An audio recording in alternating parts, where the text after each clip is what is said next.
말씀은 여호수아 24장 14절에서 28절 말씀입니다. 다 함께 여호수아 24장 14절에서 28절 말씀 봉독을 하겠습니다. 그러므로 이제는 여호와를 경외하며 온전함과 진실함으로 그를 섬기라. 너희의 조상들이 강 저쪽과 애굽에서 섬기던 신들을 치워버리고 여호와만 섬기라.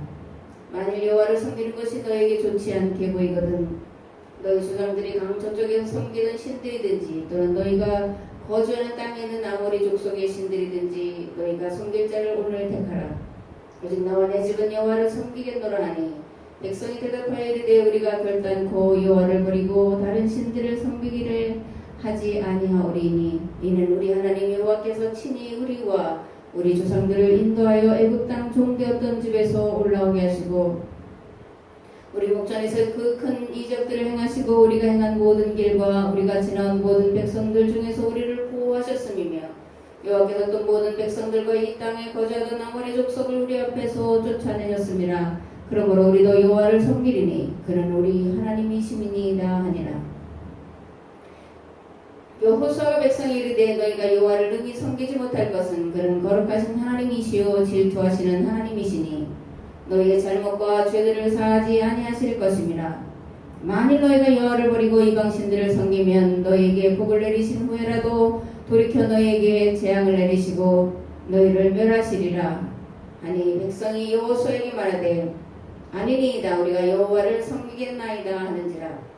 여호수아가 백성이 이르되 너희가 여호와를 택하고 그를 섬기리라 하였으니 스스로 증인이 되었느니라 하니 그들이 이르되 우리가 증인이 되었나이다 하더라. 여호수아가 이르되 그러면 이제 너희 중에 있는 이방신들을 치워버리고 너희의 마음을 이스라엘의 하나님 여호와께로 향하라니 백성이 여호수아에게 말하되 우리 하나님 여호와를 우리가 섬기고 그의 목소리를 우리가 청종하리이다 하는지라. 그날에 여호수아가 세겜에서 백성과 더불어 언약을 맺고 그들을 위하여 율례와 법도를 제정하였더라. 여호수아가 이 모든 말씀을 하나님의 율법책에 기록하고 큰 돌을 가져다가 거기 여호와의 성소 곁에 있는 상수리나무 아래에 세우고 모든 백성이 이르되 보라 이 돌이 우리에게 증거가 되리니 이는 여호와께서 우리에게 하신 모든 말씀을 이 돌이 들었음이니라. 그런즉 너희가 너희의 하나님을 부인하지 못하도록 이 돌이 증거가 되리라 하고 백성을 보내어 각기 기업으로 돌아가게 하셨더라. 아멘. 오늘 봉독한 이 말씀을 세 가지로 생각을 해볼 수가 있는데 첫째는 여호수아의 유언이다 그렇게 생각을 해볼 수가 있습니다. 왜냐하면 24장 29절에 이 일 후에 여호와의 종 눈의 아들 여호수아가 110세에 죽었다 이렇게 기록을 하고 있습니다. 그리고 24장 31절에 보면 여호수아의 인도를 따라 계약신앙을 지키며 산 이스라엘 신앙 공동체의 삶에 대한 평가도 기록이 되어 있습니다. 이스라엘이 여호수아가 사는 날 동안과 여호수아 뒤에 생존한 장로들 곧 여호와께서 이스라엘을 위하여 행하신 모든 일을 아는 자들이 사는 날 동안 여호와를 섬겼다. 여호수아가 사는 날 동안과 여호수아와 함께 살았던 장로들이 살아있을 동안에는 이들이 여호와를 섬겼다 이렇게 기록을 해놓고 있습니다. 여호수아는 세겜에 모인 이스라엘 백성들에게 오늘날 너희가 섬길 신을 택하라 이렇게 말합니다. 그러면서 오직 나와 내 집은 여호와만 섬기겠다 이렇게 선언합니다. 이런 여호수아의 선언은 이스라엘을 향한 절박하고 안타까운 마음을 담고 있음을 우리가 알 수 있습니다. 이스라엘로 하여금 오직 여호와만 섬기겠다고 맹약을 하라. 내가 죽기 전에 그런 거죠. 유언이니까 내가 죽기 전에 너희들에게 마지막으로 말하는데 나와 내 집은 여호와만을 섬길 거야. 근데 너희들도 나처럼 내 집처럼 여호와만을 섬길 것을 오늘날 내 앞에서 하나님 앞에서 결단해 이렇게 말을 하는 겁니다. 왜 그럴까? 이스라엘 백성들이 계약법을 버리고 바알의 길로 가서는 안 된다는 것을 가슴에 새겨놓기 위해서 유언으로 이렇게 선언을 하고 있습니다. 또 다른 이유는 가나안에 보이는 신들을 쫓을 조짐이 보여졌기 때문에 그렇습니다. 그래서 유언으로 여호와 하나님과 신의 산에서 맺은 율법을 떠나서는 안 된다는 것을 눈물을 흘리며 간곡하게 호소했으리라. 그렇게 생각을 합니다. 두 번째로 이것을 보통은 세겜의 계약갱신이다. 그렇게 말을 합니다. 여호수아가 이스라엘 백성과 다시 한번 계약을 새롭게 하는 갱신식이다. 그렇게도 말을 합니다. 앞에도 말씀드렸지만 여호수아가 사는 날 동안 여호수아와 함께한 장로들이 사는 날 동안은 그들이 여호와를 섬겼다. 이렇게 되어 있습니다. 24장 1절에 여호수아가 이스라엘의 모든 지파를 세겜에 모으고 장로들과 재판장들과 그리고 관리들과 수령들을 모으고 그리고 이제 이스라엘 모든 백성들에게 말씀을 전하는 거죠. 여호수아가 왜 이들을 하나님 앞에 불러 세웠을까? 이스라엘 백성들의 신앙을 깨우기 위해서였다.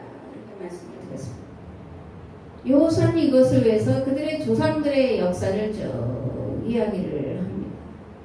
오늘 우리가 근현대사에 이르러서 1948년 8월 15일이 건국절이냐 해방절이냐 이걸 가지고 난리를 버거지를 치는 건 우리 역사를 모르기 때문에 그럽니다.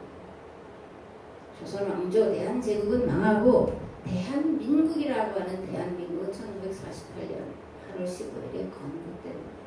그래서 건국절이 8월 15일 48년 8월 15일이 맞습니다. 이걸 모르니까 엉뚱한 소리들하고 저렇게 광화문에 모여서 노인들이 죽어가고 피를 잡혀가고 이런 비극을 겪고 있습니다. 이 구약에 보면 이 이스라엘 백성들은 항상 자기들의 조상들의 이야기, 아브라함부터 쭉 조상들의 이야기를 푸는 것을 보게 돼요. 사도행전에서도 스데반이 죽기 전에 쭉 조상들의 이야기를 읊죠, 그죠? 그들의 역사를 늘 기억을 하고 가르칩니다. 그래서 살아남는 거예요. 여호수아는 세겜에서 계약갱신을 하면서 아브라함부터 어떻게 지금 가나안 땅에 들어와서 살고 있는지에 대한 역사를 쭉 기록을 전하고 있습니다.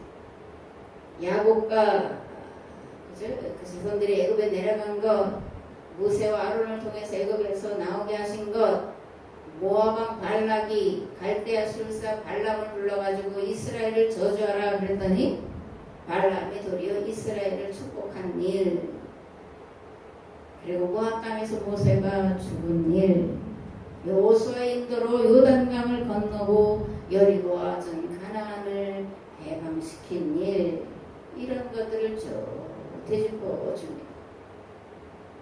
그러면서 하나님이 너희들에게 어떻게 선한 일을 했는지 기억하라 이러면서 이렇게 말합니다. 여호와께서 너희가 수고하지 아니한 땅과 너희가 건설하지 아니한 성읍들을 너희에게 주었더니 너희가 그 가운데 거주하며 너희는 또 너희가 심지 아니한 포도원과 감람원의 열매를 따먹게 하셨다. 여호수아는 이렇게 하나님께서 아브라함과 그 후손들에게 약속하신 것을 어떻게 신실하게 지켜주셨는지를 역사의 발자취를 되짚어 가면서 세세히 전하고 난 뒤에 그러므로 나와 내 집은 여호와만 섬기겠다 이렇게 선언을 하고 있는 것입니다. 이러한 선언한 것이 세겜이다 그렇게 말씀을 드렸죠.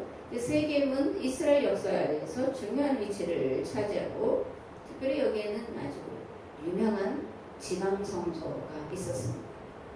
세겜, 베델, 또 길갈 이런 데가 북이스라엘의 중요한 유명한 이제 지방성소였죠. 그래서 이제 세겜으로 불러 모은 거예요. 그리고 하나님 앞에서 성소 앞에서 하나님만을 섬기겠다고 선택하도록 결단하도록 사실 강권을 하고 있는 것입니다. 세겜은 구약이 여러 곳에 나타나는데 창세기 12장에 보면 아브라함이 하란을 떠나서 가나안 땅에 들어와서 모래 상수리 나무 아래에다 이제 장막을 쳤는데 거기가 세겜이에요. 여기서 가장 먼저 하나님을 위하여 단을 쌓고 예배드린 곳이 세겜입니다. 두 번째로 야곱이 밧단아람에서 돌아와서 천막을 치고 거하면서 하몰의 자손들에게 돈을 주고 산 땅이에요. 사실은 아브라함이 그 막벨라 굴을 돈을 주고 산 것과 이 야곱이 하몰에게서 땅을 산 것, 그것이 나중에 이제 1948년에 이스라엘이 건국할 때 우리 땅이라고 주장하는 그런 근거로도 제시하고 있는 것을 볼 수 있습니다. 세 번째로 오늘 말씀드린 대로 계약갱신을 한 것이고, 네 번째로는 솔로몬이 죽은 이후에 이스라엘이 남북으로 갈라지죠. 그럴 때 이제 북이스라엘 10지파가 여로보암으로 왕을 삼고 수도를 삼은 것이 세겜입니다. 그러니까 북이스라엘의 첫 번째 수도가 세겜이에요. 또 여호수아 24장에는 창세기 50장의 요셉의 유언이 성취된 이야기가 나옵니다. 무슨 이야기냐면 이스라엘 백성들이 출애굽할 때에 요셉의 유언대로 요셉의 해골을 메고 나오죠. 그래서 시체를 세겜 땅에 장사를 합니다. 요셉이 그의 아버지의 가족과 함께 애굽에 거주하여 110세를 살며 에브라임의 자손 3대를 보았으며, 그리고 나서 이제 요셉이 유언으로 말합니다. 요셉이 또 이스라엘 자손에게 맹세시켜 이르기를 하나님이 반드시 당신들을 돌보시리니 당신들은 여기서 내 해골을 메고 올라가겠다 하라 하였더라. 요셉이 110세의 죽음에 그들이 그의 몸에 향재를 넣고 애굽에서 입관하였더라. 야곱은 죽어서 고향으로 와서 붙였어요. 그죠? 그런데 요셉은 고향으로 갈 수가 있죠. 그죠?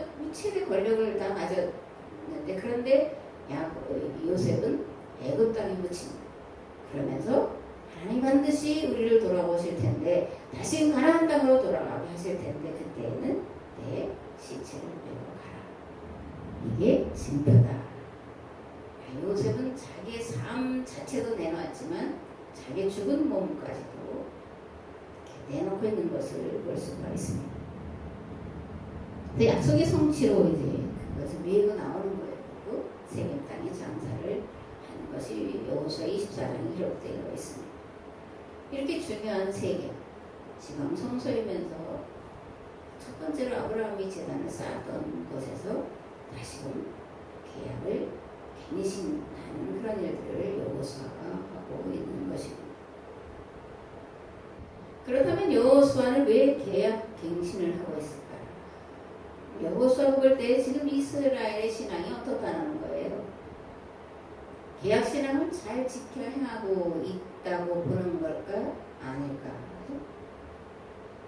은혜를 버리고 이방 신들을 따르고 가나안 지역의 신들을 따르고 있다는 걸까? 계약 갱신하는 이유가 있겠죠, 그죠? 잘한다면 갱신할 이유가 없어요. 잘못하고 있다라는 것을 알 수 있습니다. 이런 문제들을 세 번째로 생각해 봐야 하는데, 앞에서 말씀드린 것처럼 여호수아와 이스라엘 백성들이 계약법을 따라 신실하게 산 신앙과 삶에 대한 평가라고 말씀을 드렸는데, 이걸 뒤집어서 한번 생각을 해보자고요. 뒤집어서 여호수아가 사는 날 동안, 그리고 여호수아와 함께 하는 날 동안에는 여호와를 신앙을 지켰다라고 하는 이걸 뒤집어 보면 정반대로 볼 수가 있어요.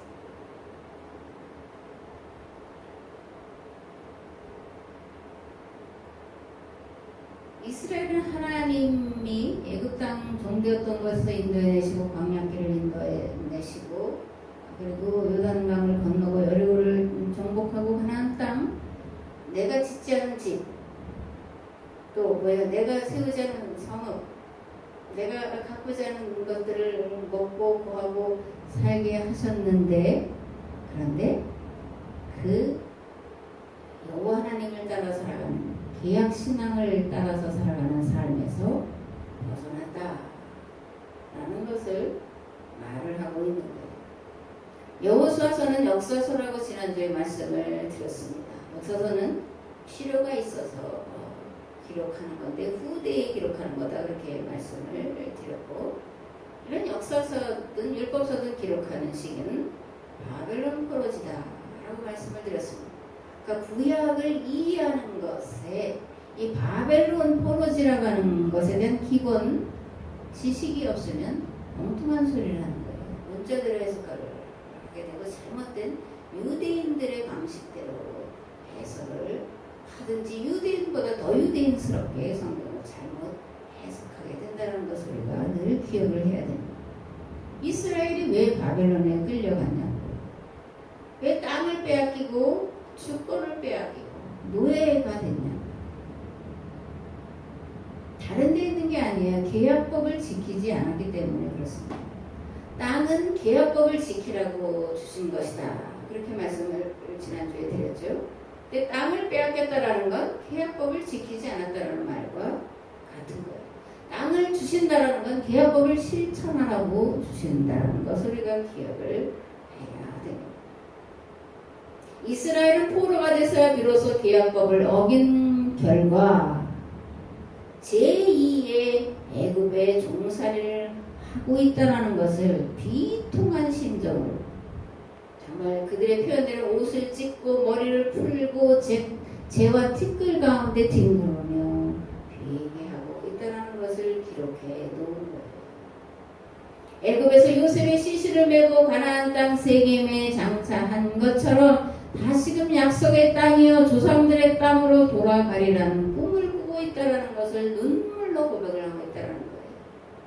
그러니까 바벨론 포로지를 기본으로 깔지 않고 여호수아서를 읽으면 그냥 맹맹해요. 그냥 뭐 죽였다 살렸다 뺏었다 이런 승리의 소식으로만 들려지는데 포로지에서 땅을 빼앗기고 주권을 빼앗기고 다시 노예살이가 된 자들이 자기들의 역사를 돌아본다고 하는 것을 생각하며 읽으면 눈물 없이 사실 읽을 수 없는 거예요. 오늘 한국교회가 오늘의 현실을 바라보면서 이런 여호수아서든 이스라엘의 역사를 보면서 눈물 없이 읽어서는 안 돼요. 왜냐하면 우리가 지금 그 짝이 되어 가고 있으니까. 전 세계가 그 짝이 되어 가고 있으니까. 바벨론에서 다시금 노예살이를 경험하면서 이들은 가나안 땅에서 자신들이 무엇을 잘못했는지를 철저하게 돌아보고 회개를 하고 있는 거예요. 또 하나 바벨론 포로지의 포로 경험과 함께 왜 바벨론의 포로 생활을 했느냐의 원인은 다윗과 솔로몬 시대로 올라가야 된다는 걸 우리가 기억에 늘 두고 있어야 됩니다. 이 다윗 솔로몬으로 이어지는 세습 왕정이 어떻게 계약법에서 떠났는지를 우리가 알아야 돼요. 그렇지 않으면 바벨론 포로지를 안다고 해도 그 원인을 모르면 그것 또한 엉뚱하게 성경을 해석하게 됩니다. 여호수아 24장을 다시 보겠습니다. 1절에 보면 여호수아가 이스라엘 모든 지파를 세겜에 모으고 이스라엘 장로들과 수령들과 재판장들과 관리들을 부르며 그들이 하나님 앞에 나와서서 아브라함으로부터 시작된 이스라엘의 역사를 되짚는 그런 여호수아의 말에 귀를 기울이고 있습니다. 애굽에 내려간 이유와 430년 종살이 그리고 모세 인도로 출애굽한 사건과 요단강을 건너 여리고로 들어가는 것 가나안 지역을 차지하게 된 것을 이스라엘 백성들에게 들려주고 있습니다. 그리고 나서 14절에 이렇게 말합니다. 그러므로 이제는 여호와를 경외하며 온전함과 진실함으로 그를 섬기라. 너희의 조상들이 강저쪽과 애굽에 섬기던 신들을 치워버리고 여호와만 섬기라. 만일 여호와를 섬기는 것이 너에게 좋지 않게 보이거든 너희 조상들이 강 저쪽에 섬기던 신들이든지 또는 너희가 거주하는 땅에 있는 아모리 족속의 신들이든지 너희가 섬길 자를 오늘 택하라. 오직 나와 내 집은 여호와를 섬기겠노라. 22절에 23절에 이렇게 기록되어 있습니다. 여호수아에게 그러면 이제 너희 중에 있는 이방 신들을 치워버리고 너희의 마음을 이스라엘의 하나님 여호와께로 향하라 하니 이들의 마음이 이 여호와께서 떠나 있고 이방 신들을 섬겼다라는 거예요. 백성들이 여호수아에게 말하되 우리 하나님 여호와를 우리가 섬기고 그의 목소리를 우리가 청종하리이다 하는지라. 그날에 여호수아가 세겜에서 백성과 더불어 언약을 맺고 그들을 위하여 율례와 법도를 제정하였더라. 무슨 얘기예요? 반복하지만 이스라엘이 여호와 하나님을 버리고 이방 신들을 섬겼다고 하는 거예요. 이것을 지금 바벨론 포로지에서 눈물로 회개하고 있는 거예요. 다시는 여호와 하나님을 계약법을 떠나지 않을 것입니다. 다시는 우상 숭배의 길로 빠지지 않겠습니다. 이렇게 참회하고 있는 거예요. 신명기 역사는 참회의 사관이라고 그랬잖아요. 그 뒤집어 보면 지금 바벨론 포로지에서 이렇게 이스라엘 백성들이 자신들의 역사를 돌아보면서 회개하고 있다는 거예요. 그러면 무엇이 이방신을 쫓았다는 것일까? 그것도 우리가 이제 알아야 되죠. 신에선 계약 공동체 이스라엘은 거룩한 법과 제도와 체제로 출발했습니다. 거룩한 법이란 계약법을 말하는 거죠. 그리고 거룩한 제도는 안식 제도와 11조 헌물 제도를 말합니다. 정치적으로는 그 12지파 자치 제도를 택했고 대제사장의 신앙과 정치를 총괄을 했습니다. 그리고 레위지파 사람들은 각 지파에 나누어져 들어가서 그들을 교육시키는 일을 했습니다. 그러니까 정치적으로는 분권 제도를 택했고 신앙적으로는 통합 체제를 이제 택했고 그 정치와 종교를 아우르는 것을 대제사장이 했습니다. 그리고 이스라엘은 군대와 왕이 없이 출발한 체제예요. 대제사장이 정치와 종교를 총괄했고 12지파 장로들이 지파연합체로서 정치를 했기 때문에 왕이 없었습니다. 군대도 없었습니다. 그럼 전쟁이 일어나면 어떻게 하냐? 각 지파마다 나팔을 불어서 군대들을 모집하는데 그것도 자원하는 사람들만 부른 거예요. 기드온의 300명의 용사가 그것을 말하는 겁니다. 3만 명에서 1만 명에서 300명만 남기시잖아요. 그러니까 비상시적으로 필요할 때만 군대를 소집해서 그것도 자원하는 자들로만 운영했기 때문에 이스라엘 왕도 그리고 군대도 없었습니다. 그리고 11조 헌물은 가난한 자들을 위한 생활 대책으로 쓰여졌고 그러므로 가난한 자가 없는 누구나 배부른 공동체를 지향하고 그리고 그렇게 해온 것이 출애굽 공동체, 계약, 신앙 공동체 이스라엘이었던 것을 알 수 있습니다. 거룩한 나라 거룩한 체제는 남녀 빈부 신분 인종의 차별 없는 평등 체제를 말해요. 특히 빈부의 차이가 없는 것을 거룩한 나라의 핵심으로 꼽습니다. 왜냐하면 빈부 차별에서 여러 차별이 나오는 거예요. 흑인들이 잘 살았다면 왜 백인들이 끌어다가 노예를 먹겠어요. 그리고 왜 흑백 간의 인종 차별이 생겼겠어요. 요즘에 부동산 문제로 한국 사회가 들끓죠. 왜? 주거 문제가 가장 심각한데 이 경제 불균형, 불평등의 가장 심각한 요소로 등장하는 게 이게 주택 문제예요. 그죠? 집이 있는 자와 없는 자는 천지 차이입니다. 세를 주고 사는 사람, 그것도 전세가 아니고 월세로 사는 사람, 이건 천지 차이예요. 이런 것 때문에 한국 사회가 이제 들끓고 있습니다. 더욱더 가진 자와 없는 자 사이를 갈라놓고 가진 자들을 살 수 없을 정도로 내몰고 있기 때문에 들고 일어서는 것을 볼 수가 있습니다. 계약법의 핵심은 희년이에요. 희년의 실현이 계약법입니다. 누구나 농사지을 땅을 갖고 기거할 집을 갖고 그래서 수고하고 애쓴 것으로 가족과 함께 먹고 마시고 즐기는 공동체, 그것이 희년 공동체예요. 우리가 이 땅에 실현해야 될 하나님 나라의 모델이에요. 우리가 계속 헬라 사상으로 해서 영이 또 거룩하게 무슨 메뚜기가 이슬만 먹고 사는 것처럼 생각을 하는데 아닌 거예요. 하나님 우리에게 이 땅에 이르라고 하는 나라는 영육간의 강건함, 편안함, 안전함, 행복한 삶을 살도록 만들라는 거예요. 그러면 전체적으로 빈부 차이가 없어야 됩니다. 근데 이스라엘은 어떻습니까? 빈부 차이가 극심했습니다. 북이스라엘이 왜 그렇게 먼저 망했냐? 북이스라엘이 엄청나게 빈부 차이가 일어났어요. 그래서 빨리 망한 예언자들이 들고 일어난 게 북이스라엘이에요. 왜냐하면 계약법을 지키자고 하는 사람들이 더 많았기 때문에. 그런데 더 계약법을 어기는 정반대의 길로 가니까 예언자들이 들불처럼 일어나서 계약법으로 돌이키자면 망한다 외친 게 북이스라엘이에요. 그리고 먼저 망하는 겁니다. 남유다도 마찬가지예요. 북이스라엘을 반면교사 삼으라고 했는데 그렇게 하지 않고 있다가 남유다도 망하는 거예요. 특별히 다윗과 솔로몬을 앞에 말했습니다. 다윗, 그는 침략 전쟁을 일삼은 자예요. 솔로몬은 이방신을 따라갔을 뿐만 아니라 군대를 갖추기 위해서 애굽의 수많은 병기들과 말들을 사들인 자예요. 예루살렘은 성전이다 성전이다 성전이다 그렇게 말하지만 신전을 지어놓고 하나님이 기뻐하시는 집이다. 이 집에서 제사로 하나님을 영광스럽게 해야 된다. 외쳤던 자가 솔로몬.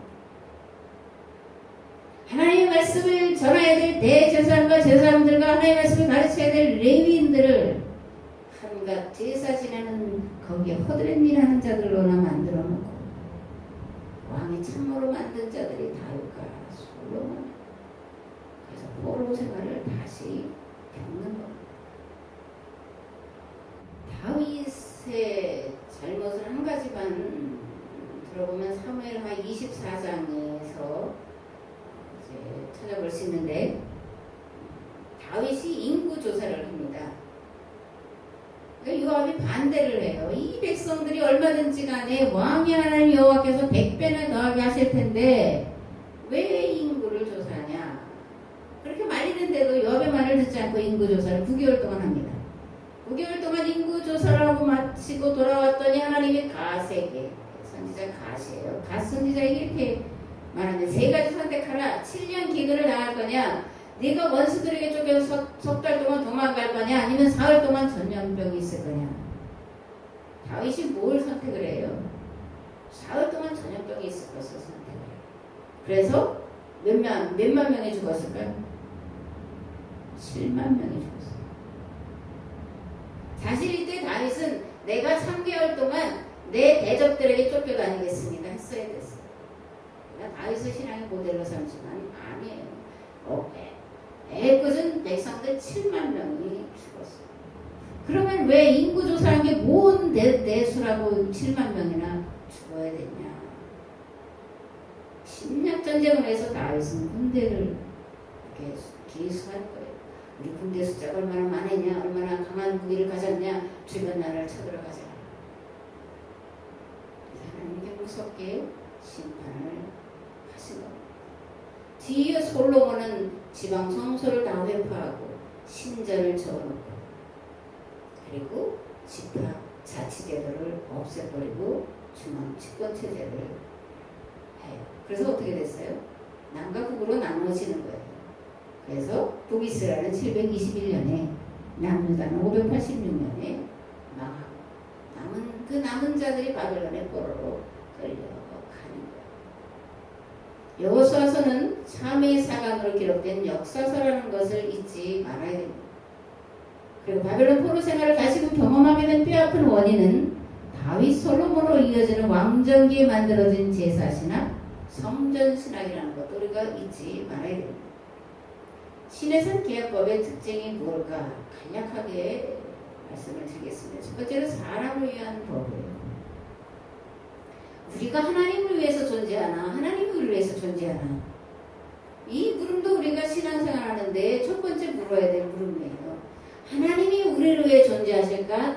우리가 하나님을 위해서 존재할까? 이방 신들은 신들을 위해서 사람이 존재한다고 말을 해요. 그러나 성경은 하나님이 우리를 위해서 존재하시는 분이라고 당신을 말하고 있어요. 그래서 그분은 우리를 구원하시기 위해서 친히 사람으로 오시기까지 하신 분이에요.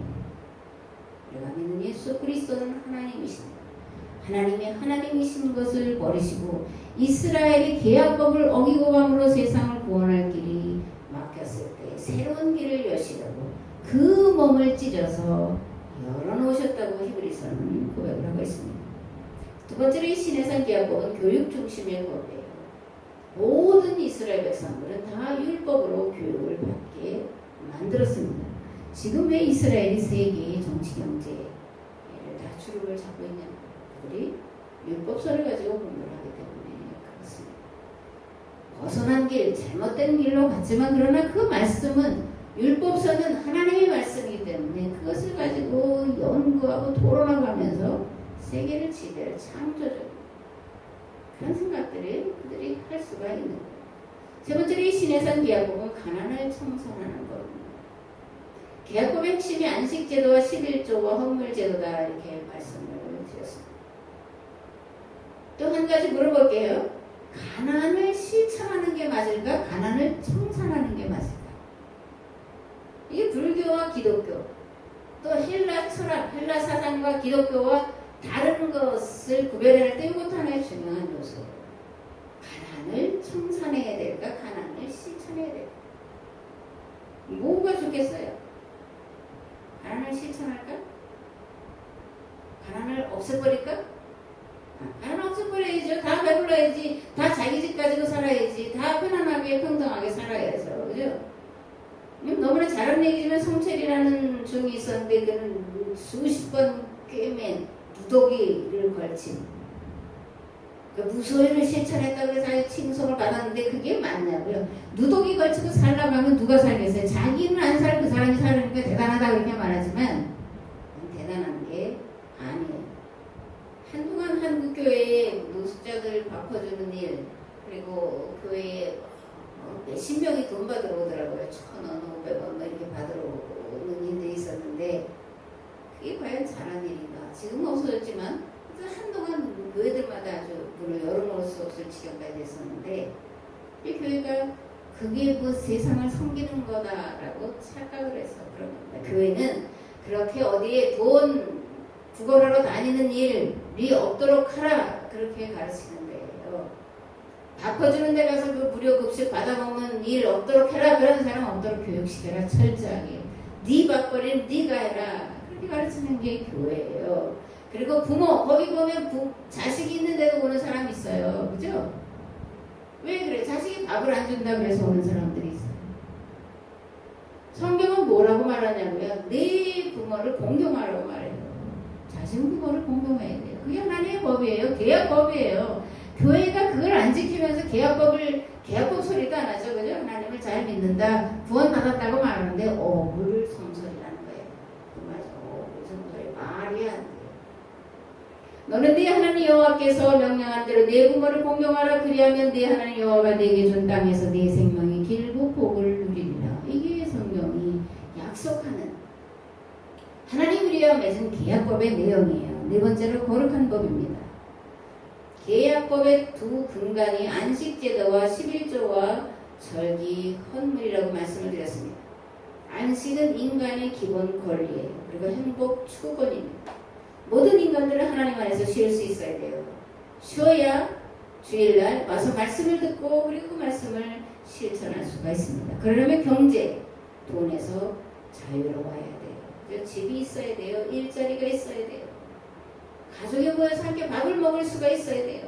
그래서 이것을 위해서 안식년 희년제도를 10계명 안에 못 박아 놓고 있는 것입니다. 앞에도 다윗 솔로몬을 말했지만 다윗 솔로몬으로 이어진 세수 왕정은 성전 신학과 제사 신학으로 이런 거룩한 법을, 거룩한 체제를 홈으로 버렸습니다. 다른 눌린 자들을 풀어야 되는 자들이 이 주변 나라들을 정복하는 일에 아주 눈이 빨개져 돌아다니는 것이 다윗이고 솔로몬. 전국민을 교육하도록 레위 지파를 세웠는데 이들을 그냥 허드렛 일이라 하는 사람들로 시켜버렸고 그들은 나중에 먹을 것이 없어 떠도는 자들로 만들어 놓은 것이 다윗 솔로몬 제도. 하나님은 제사를 기뻐하셔. 많은 제물로 하나님께 드리면 기뻐해. 이게 제사신앙. 구원자들 많이 드리면 하나님의 축복받았다고 나중에 그 신구약 중간기에 들어가는 의인신앙 이런 데서 계속 이어져 내려가고 있는 것을 볼 수가 있습니다. 지방 성소들을 다 회파하고 예루살렘으로 모이라고 하면서 중앙 집권으로 종교도 중앙 집권이 제사장들을 하나님의 말씀을 전하는 자들이 아니라 왕의 말을 듣는 참모로 전락을 시켜놓은 것이 다윗과 솔로몬 시대예요. 그래서 바벨론 포로지로 그들이 끌려가는 거예요. 땅과 주권과 백성을 잃어버리고 종살이하는 곳에서 이스라엘 백성들은 비로소 왕정기가 뭐가 잘못됐는지를 아는 거예요. 예언자들이 뭘 선포했는지를 아는 거예요. 여호수아가 도대체 무슨 말을 했는지를 아는 거예요. 그러면서 이 세겜에서 여호수아가 다시 한번 이스라엘을 하나님 앞에 세우고 여호와 하나님만 섬기겠다고 한 이 계약갱신, 이 맹약을 기록을 해놓고 있는 겁니다. 오늘 교회는 안녕할까요? 다시금 2주간 주일 예배 외의 모든 행사가 금지가 됐습니다. 지금은 회개할 때요. 뭘 회개하냐? 윤리적으로 도덕적으로 잘못한 것을 회개하냐? 그러면 기본에 까는 거예요. 그것도 안 돼서 윤리 도덕적으로 말하고 자유주의 신학이 뭐예요? 기독교를 요 하나님 신앙을 거룩한 체제를 이 땅에 세우는 그런 것을 윤리 도덕 정도로 전락시킨 거예요. 왜냐면 그만큼 못하니까. 지금 회개할 때인데 윤리와 도덕적으로 잘못한 것을 회개합니다. 그런 회개를 하라는 얘기가 아니에요. 기본적으로 근원적으로 올라가서 계약법을 지키지 않은 것을 회개를 해야 되는 거예요. 나만 잘 살고 내 새끼만 잘 되고 내 교회만 잘 되고 그런 것들을 버려야 되는 거예요. 교회밖에 아니라 교회 안에 가난한 자들을 돌아보지 않는 것을 회개해야 되는 거예요. 교회 안에 차등 있는 것을 회개를 해야 되는 거예요. 제가 정말 몸소리 쳐지게 느낀 것이 그거예요. 교회 크기에 따라서 목사들이 사람을 평가하면서 그림자로 취급하는 것을 당했었는데 이게 이제 와보면 이런 거예요. 이게 계약법을 어기는 엄청난 거예요. 대상이 제가 돼서 그런 거지만 그 자체가 계약법을 어기는 무서운 죄라는 거예요. 오늘 우리는 그것을 회개를 해야 됩니다. 계약신앙을 잃어버리고 나는 안식년을 지키는데 안식년 아니 안식일조차도 지키지 못하는 성도들의 삶을 돌아보지 않는 것을 회개해야 돼요. 부모를 공경하지 않으면서 자녀들을 신앙 안에 세우지 않으면서 나는 구원받았다. 네 신앙은 네가 알아서 찾아라. 그렇게 말하는 걸 회개해야 돼요. 그 가정이 다 구원받지 못하는 거예요. 어떻게 나만 혼자 구원을 받아요? 성경은 분명히 너와 네 집이 구원을 받으리라고 말했지. 그죠? 오늘 우리는 이런 거짓 믿음을 얘기해야 됩니다. 거짓 신앙이 바탕에서 선포되는 하나님의 말씀이라는 거짓말을 하는 이 목사의 설교를 회개를 해야 됩니다. 그러면 혹시라도 하나님이 긍휼이 많으시고 자비가 많으시니까 우리를 위하여 죽으셨으니까 그분이 우리를 긍휼히 여기시고 돌아보셔서 다시 한번 회복할 기회를 주시지 아니하실까. 하나님의 긍휼과 자비하심을 기대하며 기도하고 참회해야 될 줄을 믿습니다.